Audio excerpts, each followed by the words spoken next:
Friday night payday is the most dangerous time. I am serious. You have exactly 20 seconds before your brain starts doing the math on pizza, shopping, and treating yourself. This is Theo. I have made the exact same dumb mistake twice. The first time, the second I saw the money hit, I tapped to order food for the whole weekend. By Monday morning, I did not even have enough money left to put gas in the car. The second time, I bought a pair of headphones because they were on sale. And then I got hit with an overdraft fee because I forgot my electric bill. Honestly, it is depressing. My lesson: do not trust your feelings. Set up automation.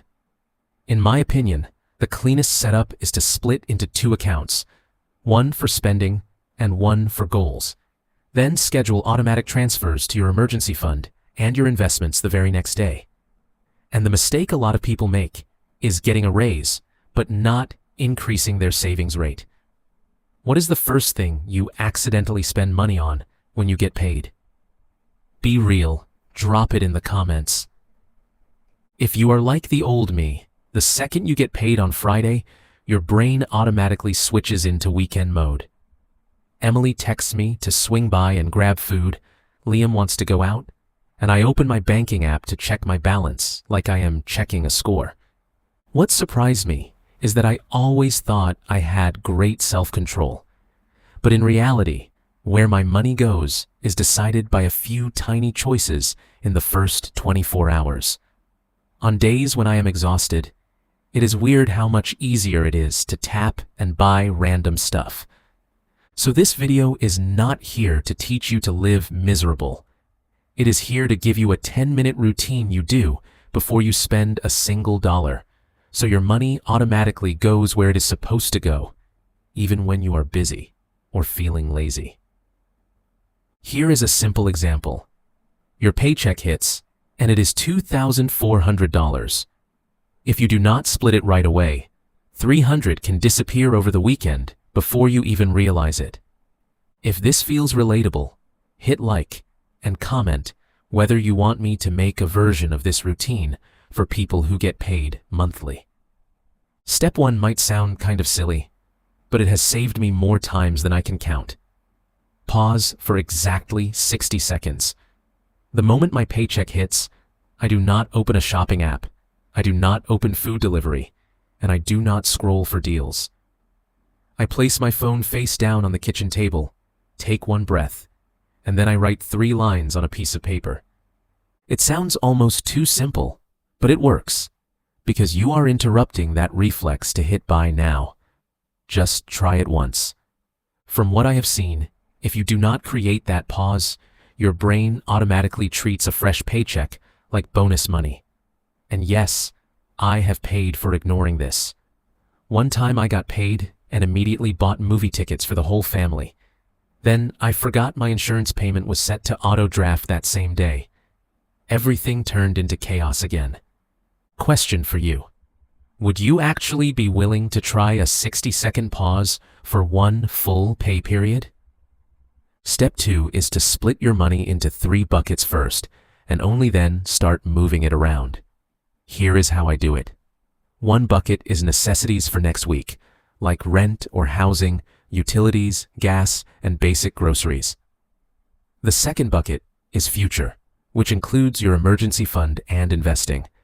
The third bucket is fun for the weekend, like pizza with Emily or zoo tickets for Liam. What surprised me is that just naming the buckets clearly makes it way harder to lie to yourself. Here is a reality check, and I know some people are going to hate this. If your necessities take up more than 60% of your take-home pay, then either where you live is too expensive for your income, or you are calling convenience a life or death need. It sounds harsh because everyone has a reason, but numbers are numbers. For example, if you bring home $1,000 a week and necessities are already $700, you only have $300 left for everything else. So do not be shocked when there is nothing left to save. And the pro move is to open at least one extra goal account. Then set an automatic transfer by percentage right after payday. When you get a raise, increase the percentage you transfer to. Do not let lifestyle creep drag you around. Step 3 is paying the minimum on time.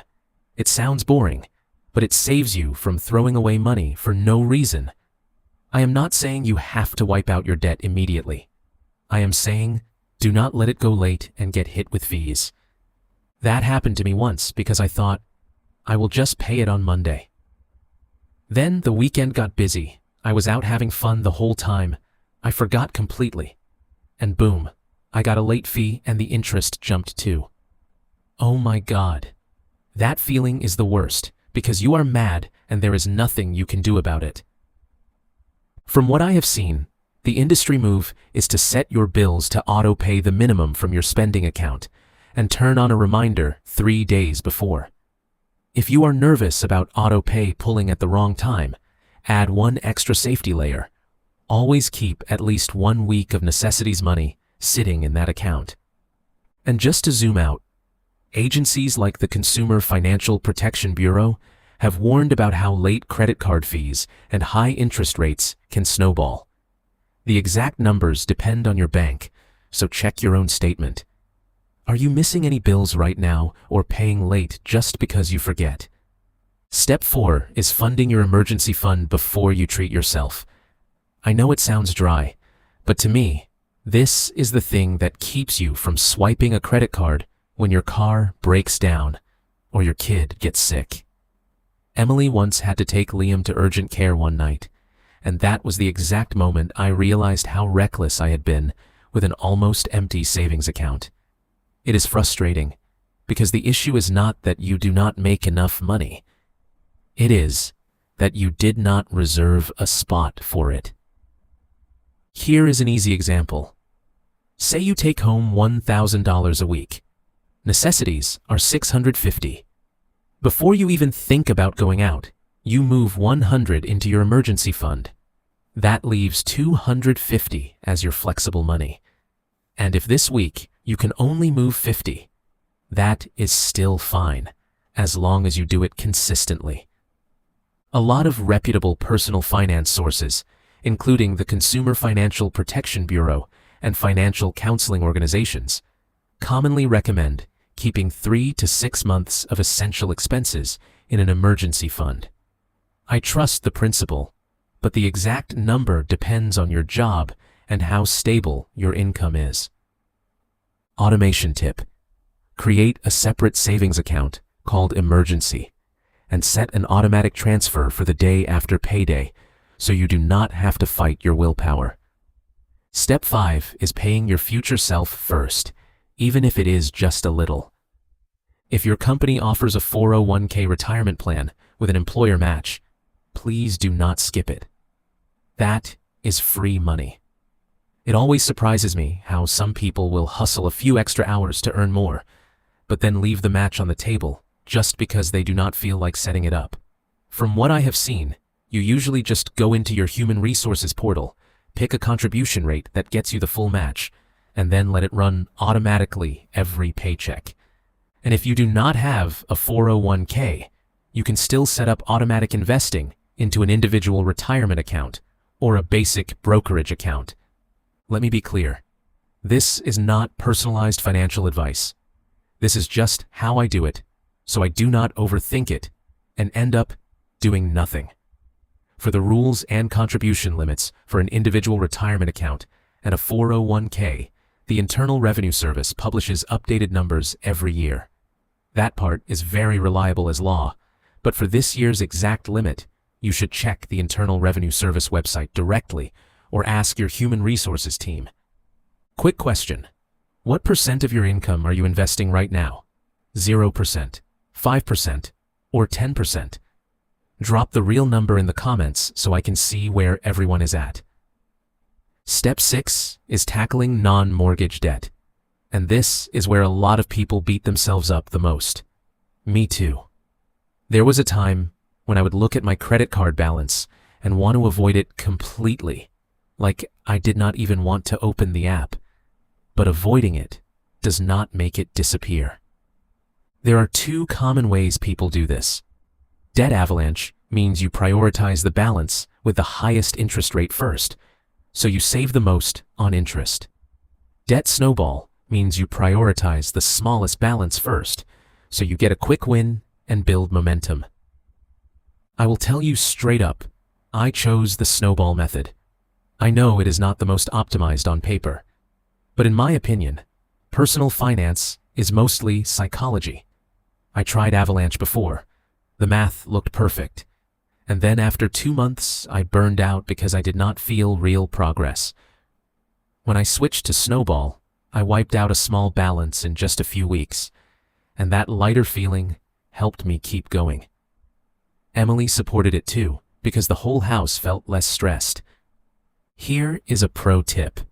When you pay off one balance, do not let that payment amount turn into extra spending. Redirect it immediately, either automatically to the next debt or into investing, on the same day you pay it off. Do not let it drift away. Which one fits you better, Avalanche or Snowball? And why? Step 7 is treating yourself with limits, not banning fun. I still take Emily out to eat, and I still take Liam out to do stuff, but the money for that has to have a guardrail. The simplest way is to move your fun money into a separate account or onto a separate card. When it is gone, and you do not have to argue with yourself. 300 is to your emergency fund or your nearest goal. 300 goes to investing or retirement, and the last 300 is fun money. Emily and I agree on that 300. If we blow it all on Saturday, then on Sunday we stay home and cook. It is that simple. The truth is, when the limit is clear, I feel less guilty, and I also spend less randomly. A common mistake is getting a raise and immediately increasing the fun money, but not increasing what you move into savings. It is weird to me that everyone says they want to be wealthy, but they refuse to raise that percentage. How much do you set aside for treating yourself each pay period? The climax is that Friday to Sunday trap. You work all week, and your brain goes, "Come on, let loose, you deserve it." And you do deserve rest. But a lot of people let loose by burning through all their money in 48 hours, then waking up on Monday already stressed out. I was exactly like that. One time, Emily and I got excited and ate out 2 nights in a row. Then we made a Target run for Liam. Each purchase did not feel huge in the moment, but Monday morning I opened the app and my account and my wallet looked noticeably thinner. Oh my God, it felt like someone stole my money when the culprit was me.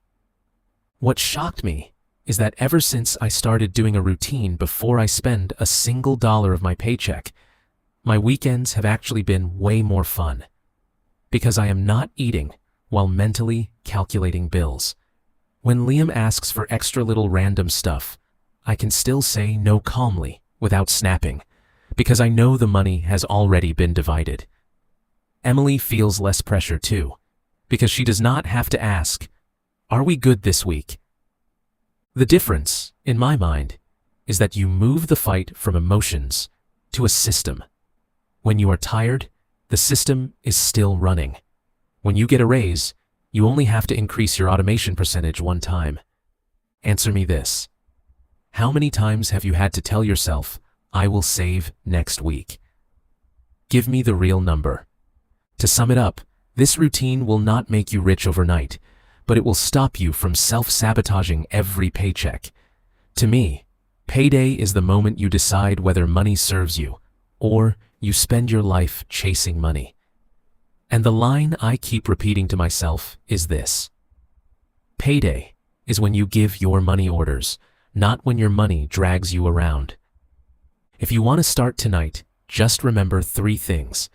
Pause for 60 seconds, split it into 3 buckets, and let automation handle the rest. Do it now. Do not wait until you have more money to start. I used to think that way, and it cost me years for no reason. If this video helped you, hit like and subscribe. I am going to make the next version of this routine for people who get paid monthly and for freelancers. And now, here is the comment question, and I already know it will start arguments. If your necessities are over 60% of your take-home pay, do you think you should cut spending first or increase income first? Say your opinion straight.